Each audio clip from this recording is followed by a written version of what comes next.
This is the Pacific Ocean, a few hundred miles northeast of Australia. Members of the Bougainville Revolutionary Army cram their boats with much-needed supplies of medicine and fuel and prepare to set off from the Solomon Islands for home. But first of all, there is a prayer for safe passage.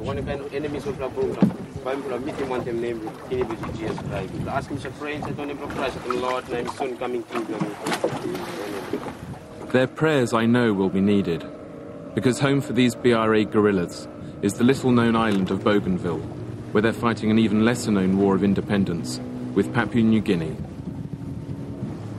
For 7 years, Papua New Guinea has blockaded the island. Its gunboats and helicopters patrol these waters with shoot-to-kill orders, which means we have a 3-hour gauntlet to run. I'm here because this is a war for which Britain is also responsible. It was the huge mine that a British company dug on Bougainville which provoked the fighting, and it was Britain's casual redrawing of the border a century ago that turned it into war. Breaking down on that border as we enter Papua New Guinea sea space seems about the worst place to do so. I scan the horizon for gunboats, knowing we're carrying so much fuel that just a stray bullet will be enough to fry us. The horizon, however, stays serene. This is a route that's cost many lives, yet it's Bougainville's only channel to the outside world. It is also the only way in to the longest and bloodiest conflict in the Pacific since World War II. Just as we near the island, the horizon loses its serenity.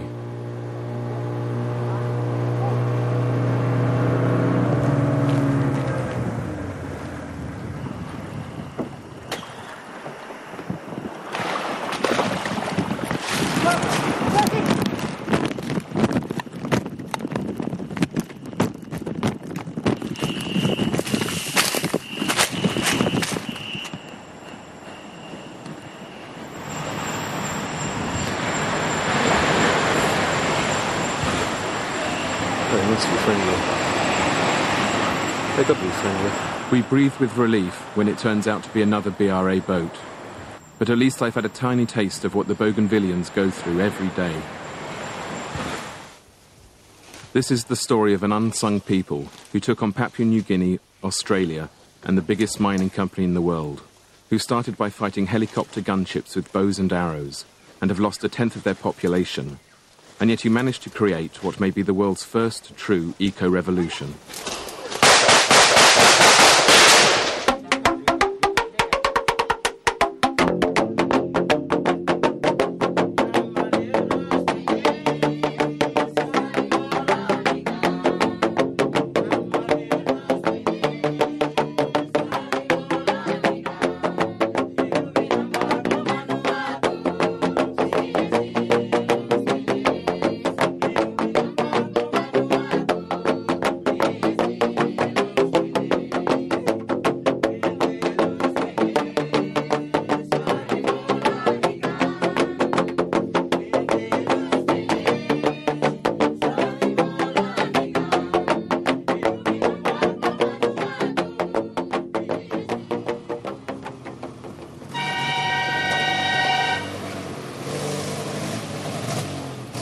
The next morning, we find ourselves in the hands of Bougainville Revolutionary Army Commander Ishmael Toroama.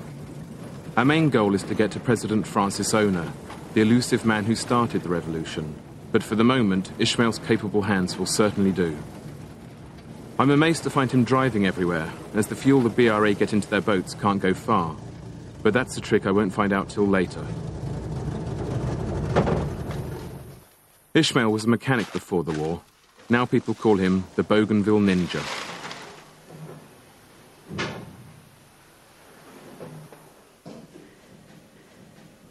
Makes my arms feel good. So I could handle the M60. Misa use him to plug on. So now sa naglaham lumi time me cut this like in serium stop lo right left hand ya. Nunap hold him to masgan. Tasol. Emi also 1 year tasol now, since me kiss him this like incident. Iplas tanablo beach front, la miyo klo sutimol maniet, na oli tromem, tripla, M203, grenade. Oli launching me come, one plane missing me, number 2 missing me, number 3 missing me, number 4 one come, pass lo hand blow me. Hanya only nak chop him. I mean, no what use, I mean useless. That's all. Just because if I believe lo one something, if I fight long him, and me help him if I don't want to go. We're the first people ever to film Ishmael and his men, yet I don't get the feeling he really trusts us. His way of getting closer is a kind of baptism of fire, if gentler than those he gives both Papua New Guinea's soldiers and the men he's training on this patrol.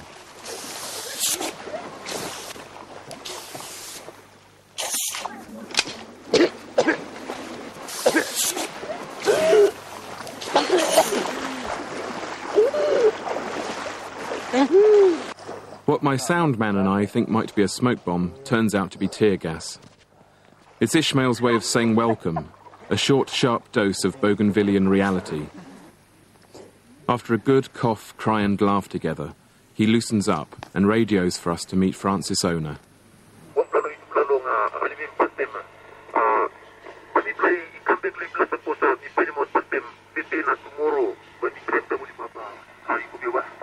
Yeah, Roger, make him good work. So, Francis initiative in starting the war, and I just got up behind it. Every part of the island has got minerals in it, and Francis saw that these things would bring change, and change about to spoil the environment and the future generation.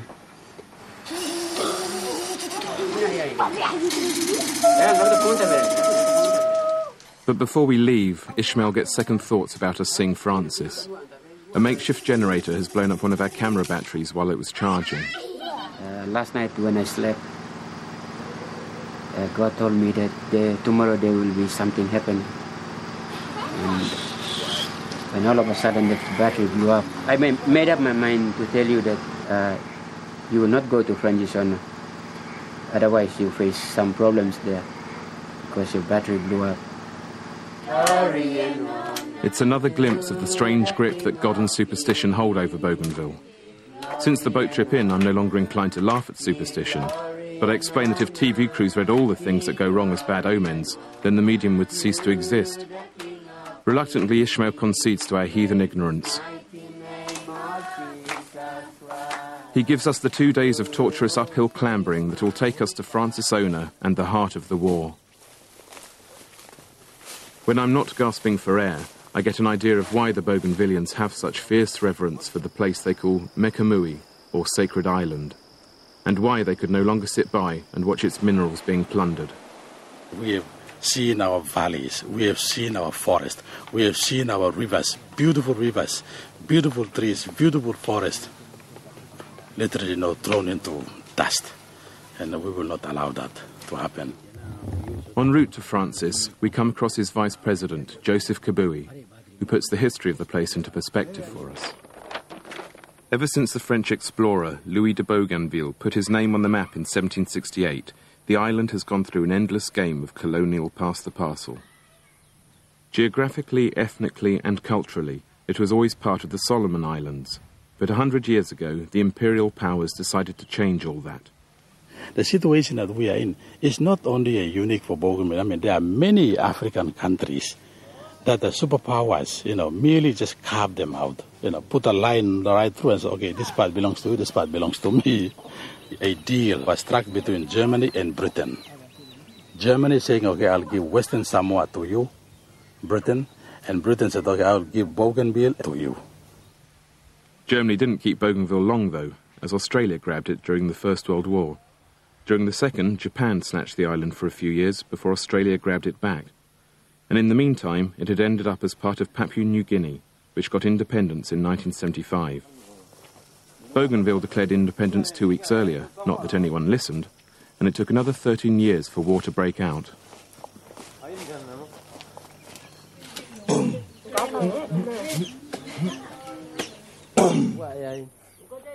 At last we find the man who can really explain why things suddenly changed. Francis Ona is portrayed by many as a humorless, hardline revolutionary, I suspect they never really met him, because it certainly isn't the impression I get.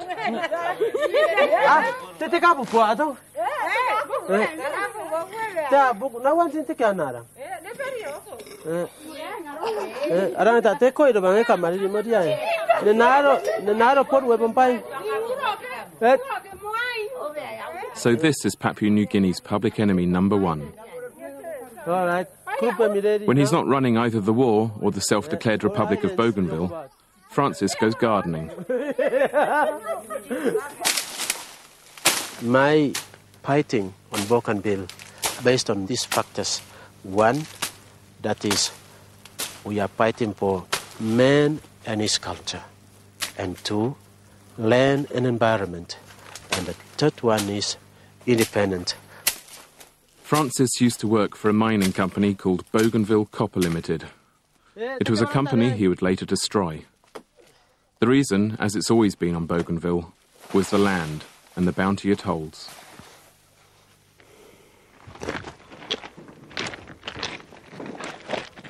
This is a Panguna mine. It's development that has been taken, place starting back in 1960s. My people here were very ignorant, and they didn't know that in the future there would be a very big mine here, which is very destructive. Before reaching the final layers of overburden, they cleared 550 acres of jungle and sluiced away the unconsolidated volcanic rock and ash. Bougainville Copper Limited, or BCL, is mainly owned by an Australian subsidiary of the world's mining giant, Britain's Rio Tinto Zinc. In 1967, the company was given the go-ahead to excavate what was then the world's biggest open-cast copper mine, 500 metres deep and covering about 7 square kilometres, or the size of London's West End, where Rio Tinto's headquarters are based. It turned out to be a disastrous mistake, especially as they dug the hole right beneath Francis's village. In Bougainville, you don't come between the people and their land. We Bougainvillians, we rely on our land. Land is our lifeline, land is our mother, and it's our protection. This place was a very big jungle, with, which is a hunting ground for the people of this area. We had big trees, Also, there was a very big hill here. Right in the middle here, there was a very big hill, much higher than the top of those mountains up there. And now it's all disappeared. So now this land, which belongs to people, my people, is now become abandoned land. And I don't know how we're going to use this land back again.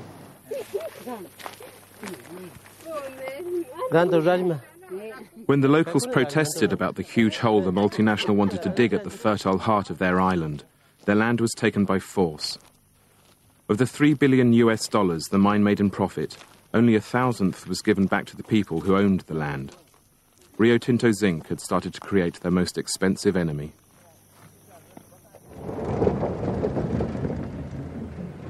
In the meantime, the inhabitants were shunted off into makeshift resettlements on desolate ground.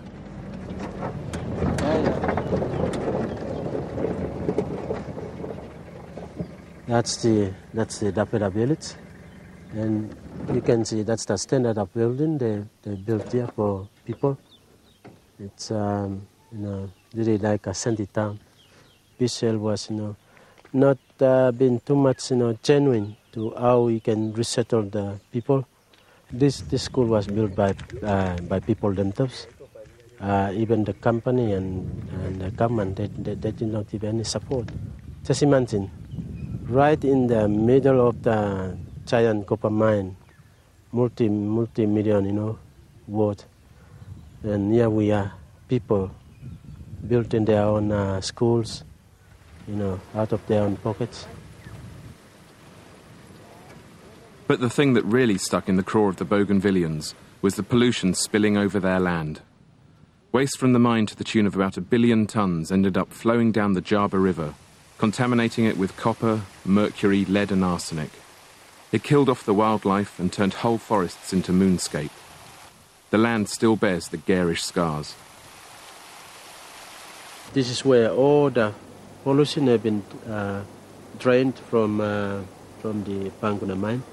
You cannot drink water now down there. There are no fish, virtually nothing. And this will be maybe for next 200 years. This whole river system has been destroyed, and even you can't swim into this river. Things hit boiling point in late 1988 when the Young Landowners Association, led by Francis, demanded both the closure of the mine and $10 billion in damages. The story goes that the BCL management laughed at them, $10 billion being far more than the mine was worth. Francis did not like being laughed at. He left the meeting in a hurry, broke into the local mining depot, and stole 50 kilos of high explosives. He and his friends had decided to close down the mine themselves, with some well-targeted sabotage. Panicked about losing what was nearly half of its export earnings, Papua New Guinea sent in the riot police.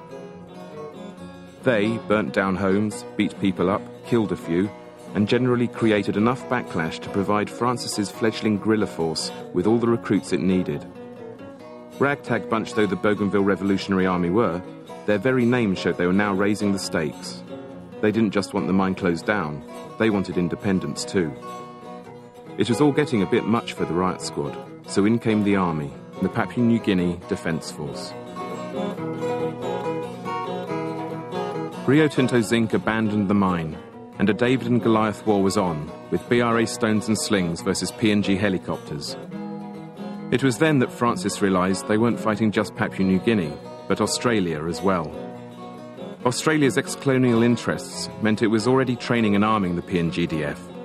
Now it also suspended a Foreign Crimes Act, allowing its pilots to fly the helicopters it suddenly supplied. Helicopters that were quickly turned into gunships and trained mainly on an unarmed population. Faced with such brutal and powerful weaponry, the Bougainvillians are forced into the first of a long list of innovations. This is the first homemade equipment that we made to start the fight, start the war. We got a sling here, and you get this sling hooked on here, put a arrow in there that goes in through that pipe, you know, and when you prick at this up, it goes up and arrow applies. We make our own guns using all the material all around the place, been left by also in the Panguna. Pick them up and then used to build, cut down all the machines, cut down all the pieces and join them together. Like this one, all this has been made here, and we double them, made in Mekamui, and it's got a serial number. So if part of the equipment is been destroyed in the field, they can come back and then build their own guns. And this is how we build confidence in the force. So just imagine, with one cylinder weapon, winning a SRR, and from that single SRR, we went on to winning now battery about 200 to 300 very powerful weapons. This one is resting now, having a holiday or whatever. Resting for good, yeah.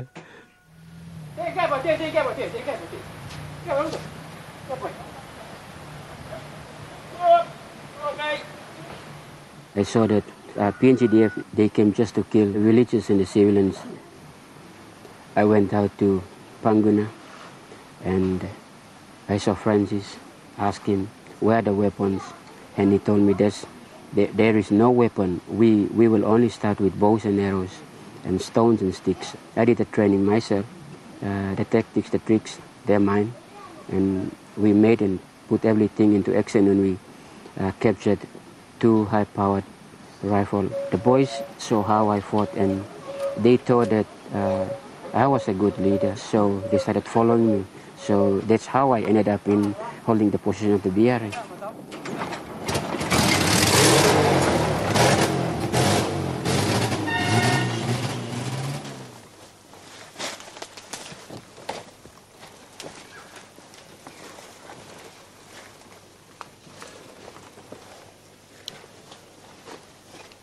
There are no clear front lines in the jungle. Even though they've made it their own, Ishmael and his boys know the PNGDF may never be far away.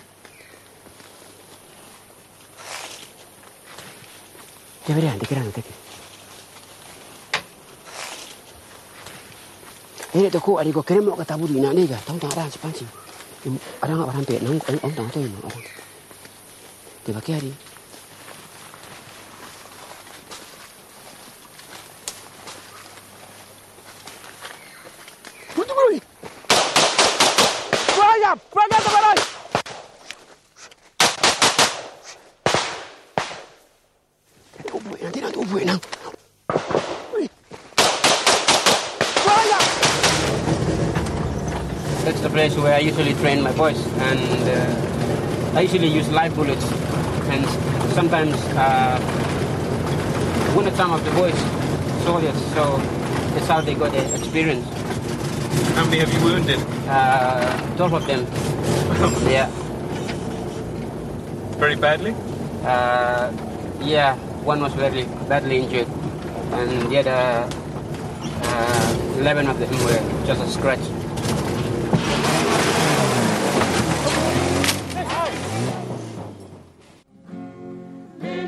Around 15,000 Bougainvillians have been killed during the war, out of a population only 10 times that. Yet most haven't been slaughtered by Papua New Guinea Defence Force munitions, like these ones mortared during a church service.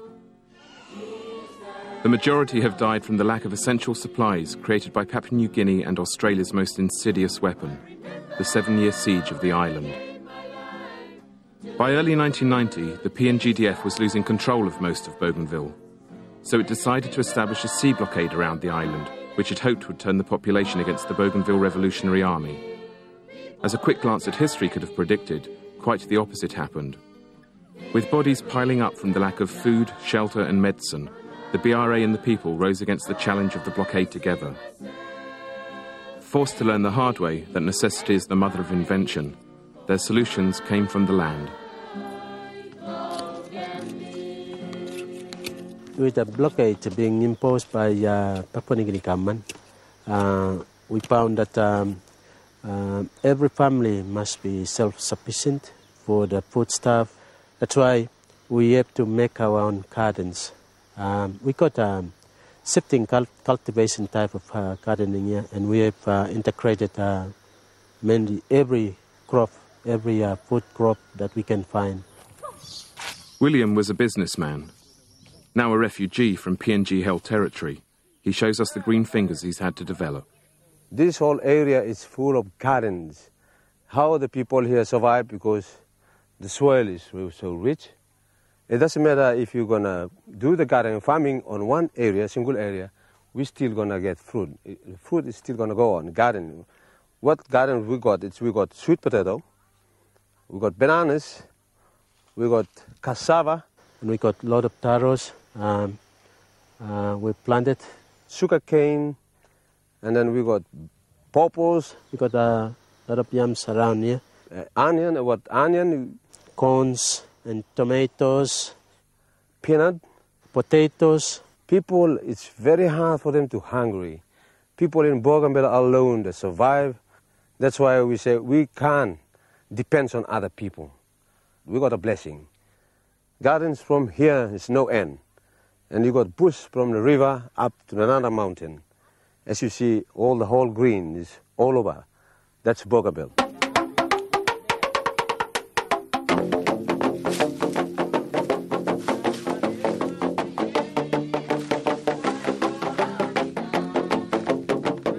Yet no plant on Bougainville comes close to the importance of the coconut. We know we've been fed and sheltered by it, but then Ishmael shows us what a perfectly packaged life support system it is, and how his people have learned to make use of every part of it.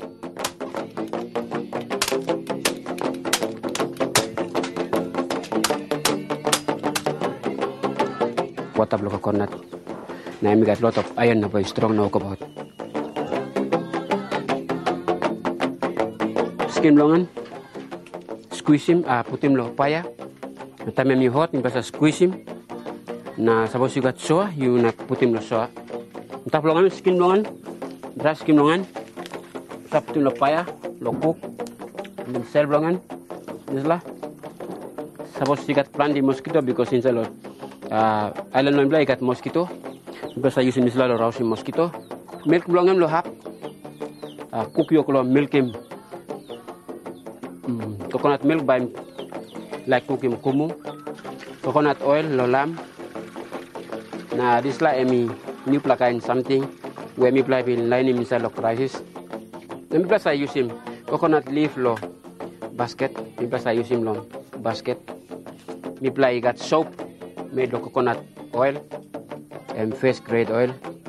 He got triple grade A, B, na C. Na low grade me plus I walk him na sa clean him organ.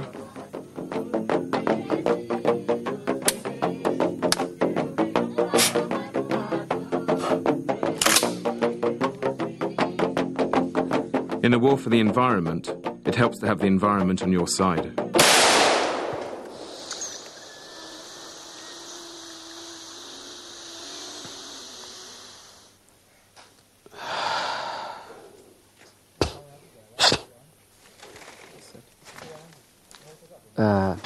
That's for if you had a nose block, then we usually use it for clearing the nose so that you can smell anything on the road. Just like enemies come, you can just smell them. When we found that we didn't have very effective equipment, we developed our own booby traps. And that is made from herbs where we laid on the track where the enemy is moving. And then when they go by it, they started to develop sickness. In one of the booby traps, your testicles, just swollen up, and your penis, just enlarged.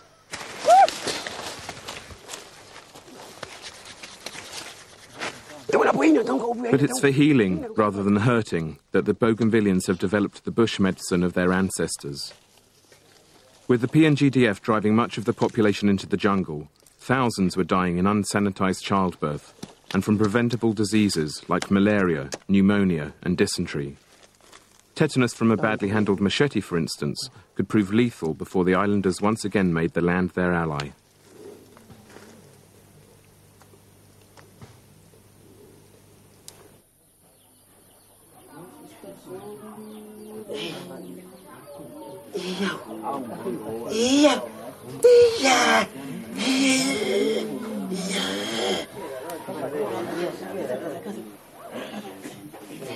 That's a piece of asbestos. Is it from the mine? Yes, from the power pylon. We got all these herbs put into the all of 5 of the popo, and then with steam blown into that area where it will going to dry up very soon. Francis is always on call as local GP, and his presidential HQ doubles as a surgery. We got herbs here, certain medicine, which locates the areas being damaged, and blood is not flowing well. If there is no sickness, it will just, slice through like this. But when it finds areas where it's not functioning well, it will stick, It sticks like a claw, The claims of Francis and his fellow healers amaze me. Being able to cure malaria, leprosy, appendicitis and cancer without operating, developing a herbal contraceptive which doesn't harm women. Having seen what else these people can do, I can no longer just dismiss it, especially as so many patients back it up. And at least Francis isn't so sure about all the cures. We have given a treatment to some person because he had AIDS disease and sent him home.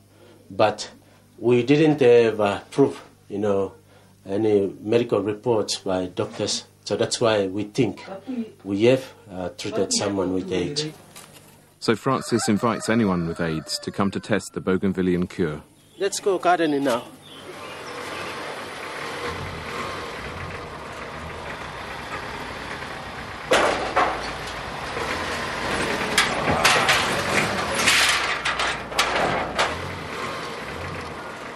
Besides what they get from the land, the islanders have found uses for absolutely anything that Bougainville Copper Limited and its employees left behind.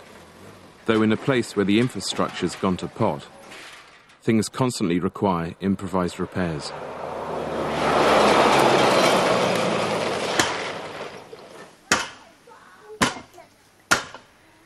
It's my car over there. It's not actually mine, but when I fought, everything just got into hands. The PNGDF, they came, they shot at me, and just some of the bullet holes. I don't know how it happened, but I was in the hands of the Lord, so I was saved. Along with his truck, his generator, his exercise gym, Ishmael brings anything else he can carry back from successful operations. On a blockaded island, it's the only way to go shopping. Well, that's how. He likes playing with the ball. I took the ball from one operations in Boca. That's part of the victory. I had to go and give it to my kids. Well, that's where we play. That's the music shop, the music station. We teach ourselves how to play. Oh, this is the place. It's really not good, but we like it being here. I like being here. It just reminds me of the simple life. My hand is not really good, but this is the rhythm, and the lead is over there, and that's the keyboards over there. Jesus, we praise your name, 'cause you are the soon coming King.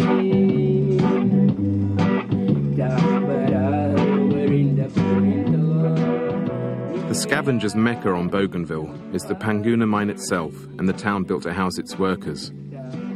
After devastating it to make sure the miners never returned, Francis and his fellow villagers ended up having to go back to salvage anything not rooted in concrete. Because along with getting the Bougainvillians to start from scratch with food and medicine, the PNGDF also burnt down many of their houses and gave them that problem to solve. We have to make our own logs. So what we do is we go down to Panguna and get all the logs and strip them out and make our own keys using all the rubbish from the Panguna mine. We can build good houses. As you can see, bits and pieces of lighting up houses. Switch boxes. I know these people can make something out of nothing, but I still can't work out how they can light whole villages. William laughs and takes us to his local workshop. As you see, all the parts and all the machines, like a water pump, it's a barbed wire. We've got something to do with it, because some people, they might throw it away. We don't. We collect parts. We can make things out of it. The islanders have dragged the mine's debris, sometimes for weeks across the mountains, to create this sort of setup. And it's in places like this that they've cobbled together their own ecological power supply, hydroelectricity. Okay, these are the intakes pipes for the hydro, and from there it goes right down to the generator itself.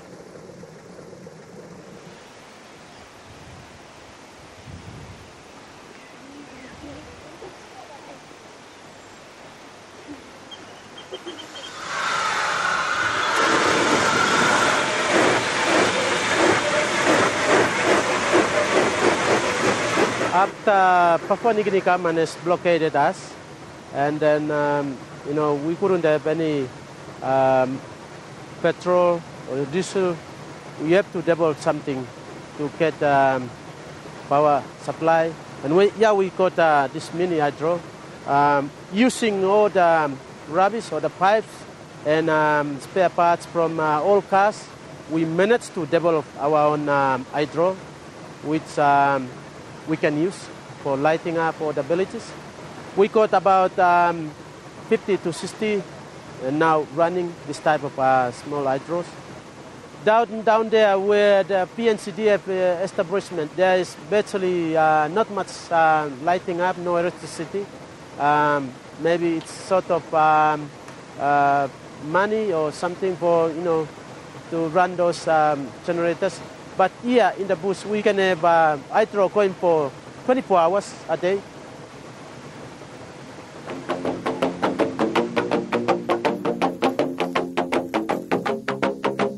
I think with the blockade still on, that would be very nice. Because then we'll be learning more and more and advance into near future, so that new things will come, new ideas grow.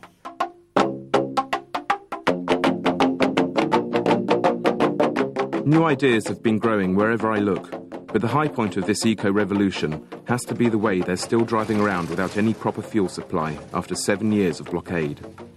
The secret, as I should have guessed, is growing all around me.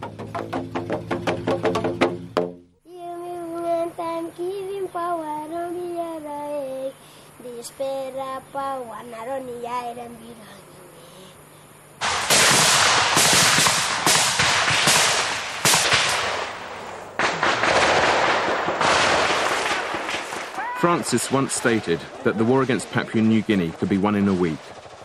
The war against Australia, that'd take a little bit longer. And by 1996, the Bougainville Revolutionary Army was winning. PNG's last big offensive turned into its biggest rout. And when we get to the island, the BRA hold about 80% of the territory.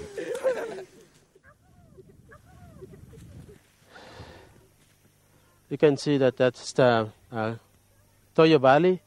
Further down where you can see the last mountain, that's where at last the PNCDF camp is. That's Bolabe. And that's where they end. They don't come any further.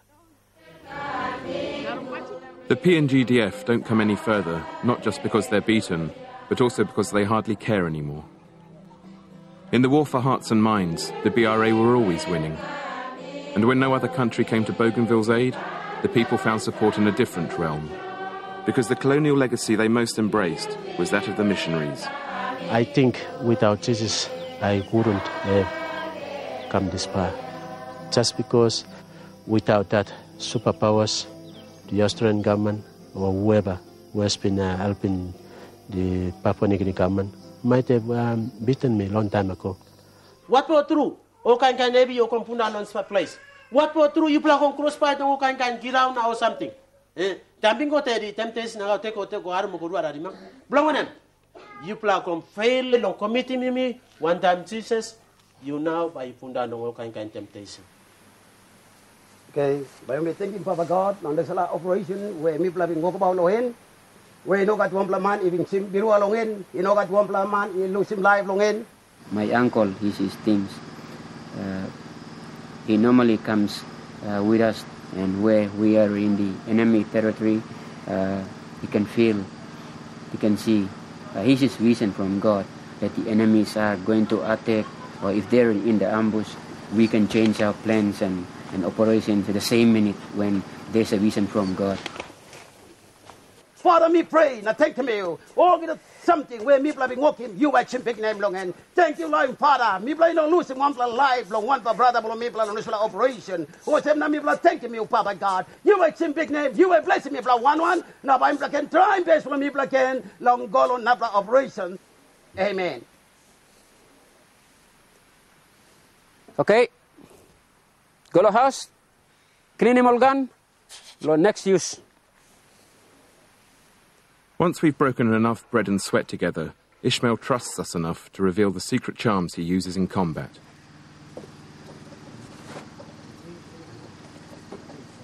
We use it for poisoning the gun. And we usually put it on the tip of the gun so that when you shoot an enemy, automatically when the bullet goes inside, there are snakes, small snakes that usually come out of a man's body. So it's just like we are poisoning them. But God's power is unlimited. It's just like when you charge a battery into you put into a charging device, then it charges more power. Then that is what I've learned, and I give up hope in using this. Now that Ishmael sees our camera batteries in a more positive way, he lets us in further. I'm not proud to be a fighter. I'm proud because my name's written in the book of life. Yeah, and I'm saved, and that is what I'm proud of.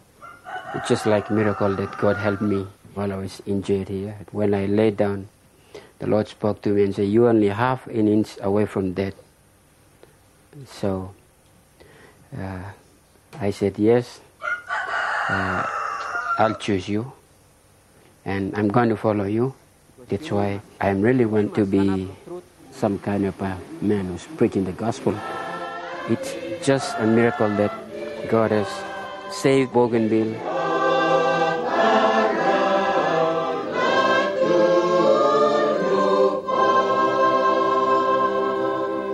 The islanders' devotion seemed to pay off in early 1997 when God moved in one of his most mysterious ways. Papua New Guinea basically admitted defeat by hiring mercenaries to do what the PNGDF couldn't. It forked out $36 million to the London-based company Sandline International and presented the BRA with the biggest armed threat it had ever faced. And then, lo and behold, the PNGDF itself came to Bougainville's aid. Humiliated by the very idea of needing foreign troops, and even more angry at the price, the underfunded PNG soldiers rallied huge popular support, arrested the mercenaries, and threw them out. Suppose only when come na only use him all rocket number, at him but only enough win. That's all. This la equipment only got. A man and me walk him. This la God lo Bougainville em sa talk him mipla also. So mipla even believe by mipla win him all modern weapons long all. Because all the time by no got way or some. Suppose you go you pass the brick wall by stop. Me must cut way out. Finding a way out is something the Bougainvillians tend to do with startling regularity. And none amazes me more than the way they fuel the transport so crucial to fighting a war. With hundreds of abandoned mine vehicles littering the island, how were the BRA going to run them without diesel? Finally, William shows us.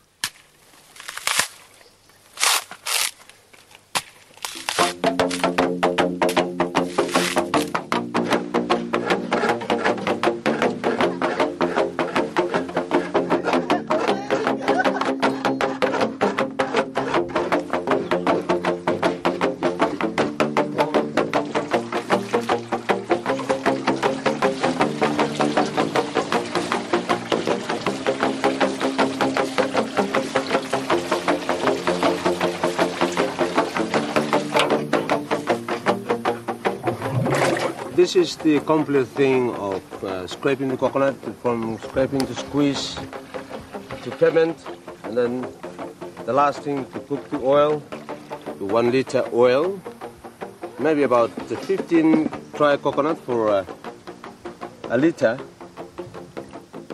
That's the first grade this way. It's beautiful.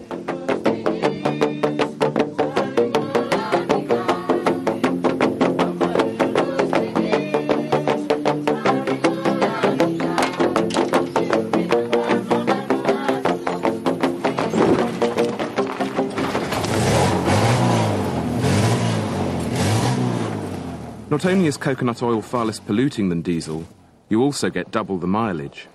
Ishmael laughs that after the war, they're really going to scare Esso and Shell. Coconut by come up lo nervous states lo island lo mipa. Suppose coconut in nogat, sambla have lo revolution minating by me play na come up lo these states. And everyone here is convinced that what they've achieved despite having everything against them proves beyond doubt that they can run their own state, especially with all the ecological innovations they're sworn to developing further when they become independent. With the closure of the mine, we have been blessed. We have been blessed. We've been blessed to see, abundance of food. We've been blessed with, breathing fresh air. If we win this, certainly it's going to become quite an important president. In fact, Bougainville has already become a precedent, inspiring many other Pacific communities having holes dug in their backyards. Across the region, resistance to and compensation from ecological devastation has upped considerably. And when, thanks to the mercenary debacle, the news broke of this obscure bunch of islanders beating Papua New Guinea and Australia and Rio Tinto Zinc, suddenly the international community got interested in beginning peace talks in mid-1997.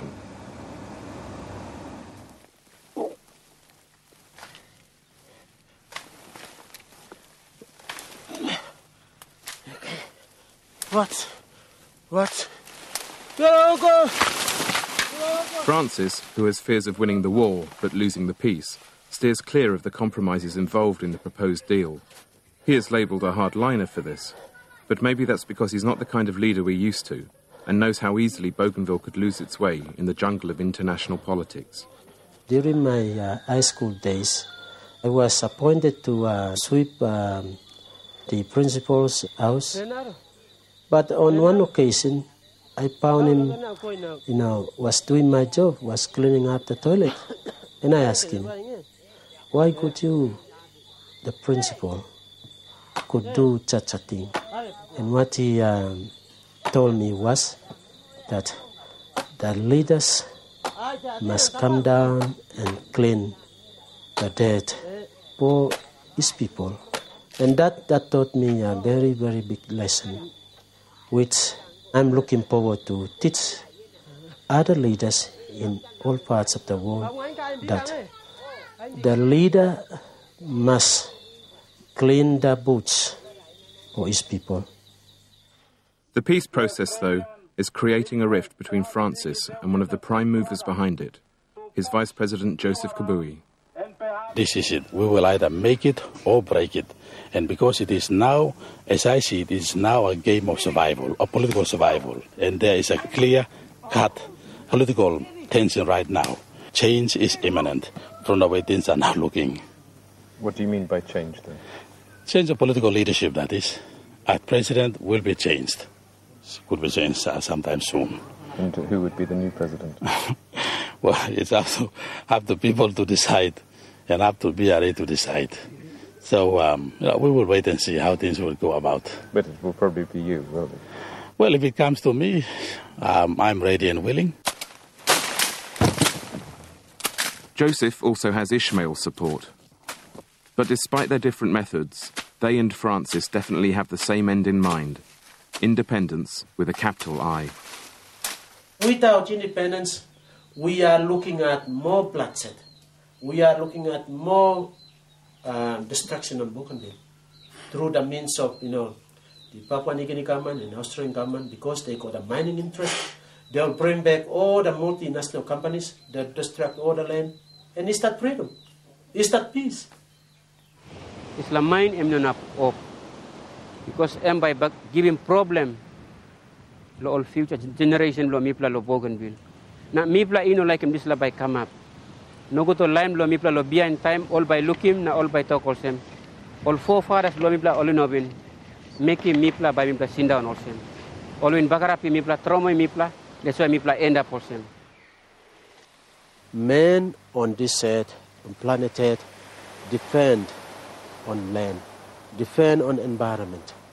And I wish to ask everyone, every leader of any nation, to take care and take care of the land so that people on this planet Earth can be saved.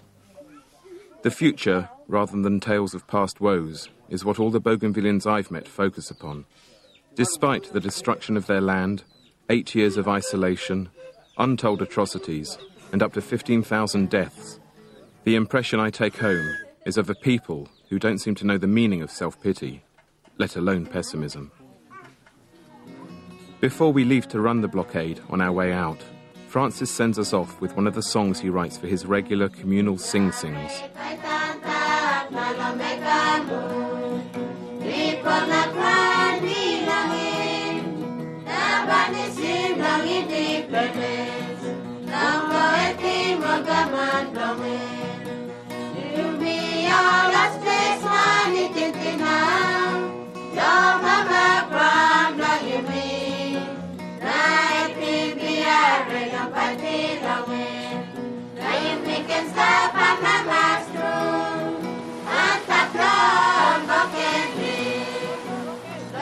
Since we left Bougainville, the peace talks have led to a permanent ceasefire. The blockade has been lifted and reconciliation and restoration are taking place.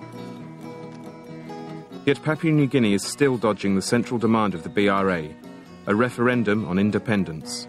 Things aren't over yet. But whatever happens, when it comes to self-help and ecology, the Bougainvillians have already given the world many lessons it can learn, if it ever chooses to. So I used to thank Papua New Guinea government for imposing a blockade, because if blockade wasn't imposed on Bougainville, we wouldn't develop this part. Nobody has been trained, but so natural talent that we are developing.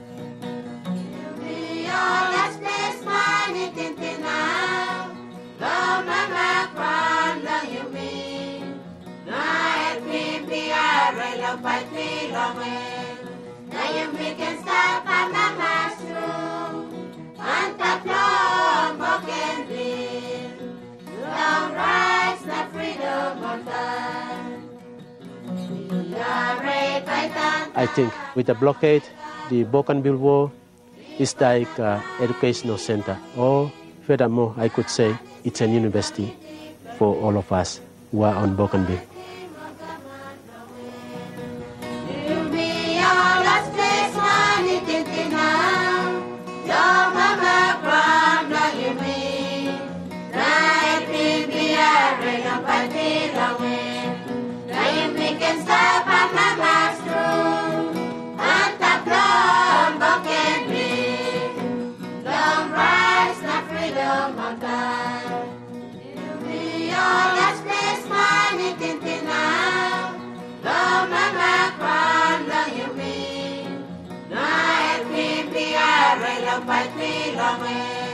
Now you can stop,